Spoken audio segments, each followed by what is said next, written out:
قیامت تک آنے والی ہر وہ شے جس کے اوپر امت کا اطلاق ہوتا ہے. اور حضور نبی علیہ الصلوۃ والسلام نے فرمایا کہ ان تمام کے لیے میرے رب نے مجھے جو رسول بنا کر بھیجا ہے، خاتم النبیین بنا کر بھیجا ہے، آخری نبی بنا کر بھیجا ہے. اب قرآن حکیم فرقان مجید نے سابقہ انبیاء کرام کا تذکرہ، ان کے ساتھ پیش آنے والے واقعات،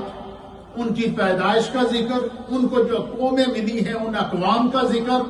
ان قوموں نے جو نافرمانیاں کی ہیں اللہ تعالیٰ کی، قرآن نے ان کو بھی بیان فرمایا ہے. اور جن جن نافرمانیوں کی بنا پر ان امتوں پر عذاب نازل ہوئے ہیں اللہ نے ان کو بھی قرآن کے اندر بیان فرما کر نبی علیہ الصلوۃ والسلام کی امت کو متنبع فرما دیا ہے کہ جو ہے وہ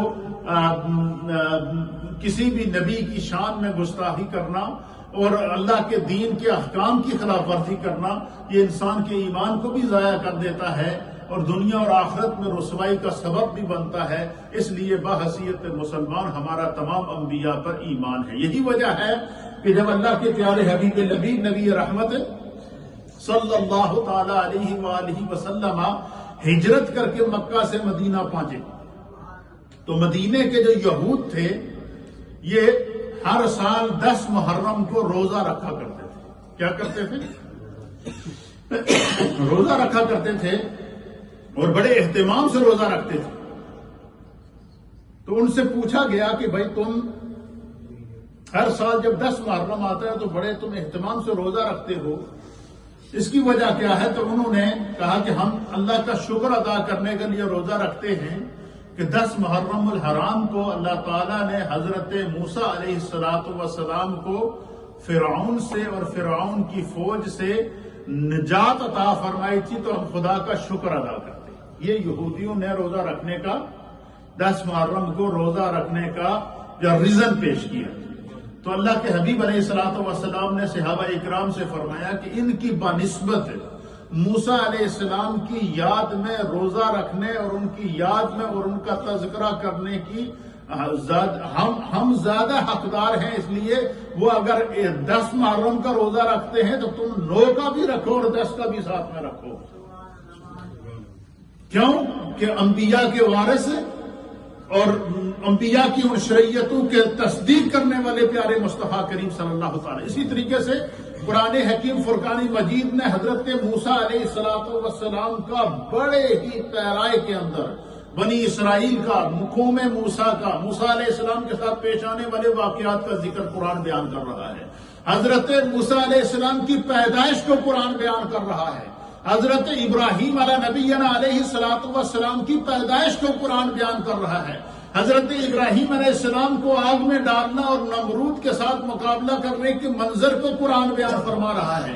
اسی طریقے سے حضرت عیسیٰ علیہ نبینا علیہ السلام کو اللہ نے جب دنیا میں بھیجا وہ دنیا میں رہے،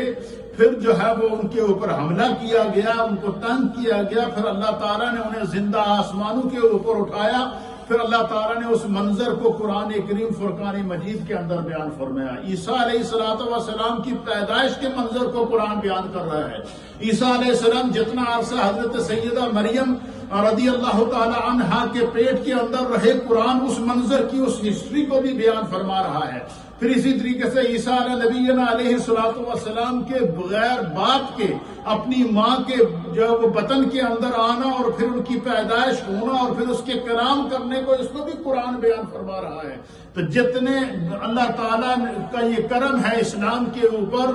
بانی اسلام کے اوپر، اور قرآن مقدس جو اللہ تعالیٰ نے جو ہمیں قرآن کریم اپنی کتاب عطا فرمائی ہے، اس میں تمام انبیاء کرام کا احترام، ان پر ایمان لانے اور ان کا تذکرہ محبت اور ایمان کے ساتھ اس طرح کرنے کی تاکید ہے جس طرح ہم اپنے پیارے مصطفیٰ حضرت محمد صلی اللہ تعالی علیہ وسلم کے. مثلا میں اس کی آپ کو ایک جھلک پیش کرتا ہوں، آپ سنیں گے آپ کا ایمان تازہ ہو جائے گا.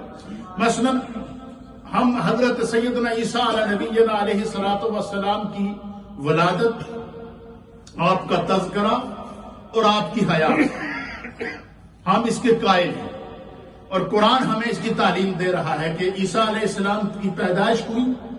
قرآن نے ہمیں تعلیم دی، اللہ کے رسول نے ہمیں تعلیم دی کہ عیسیٰ علیہ نبینا علیہ السلام بغیر باپ کے اللہ تعالیٰ نے ان عیسیٰ علیہ السلام کی ولادت کو اور حضرت سیدنا آدم علیہ السلام کی ولادت کو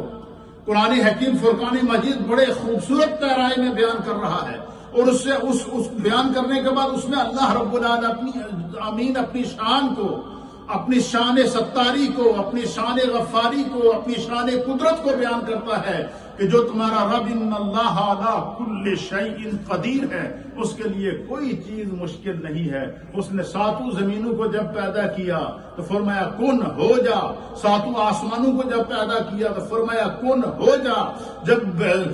انسان اول حضرت سیدنا آدم علیہ السلام کو پیدا فرمایا تو فرمایا کن ہو جا فیکون، پس جس طرح رب چاہتا تھا اس طرح وہ چیز عدم سے وجود کے اندر آ گئی۔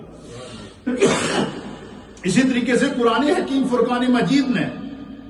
ہمیں عیسیٰ علیہ السلام کی زندگی کو کس طرح قرآن پیش کرتا ہے، اب سنیے۔ سب سے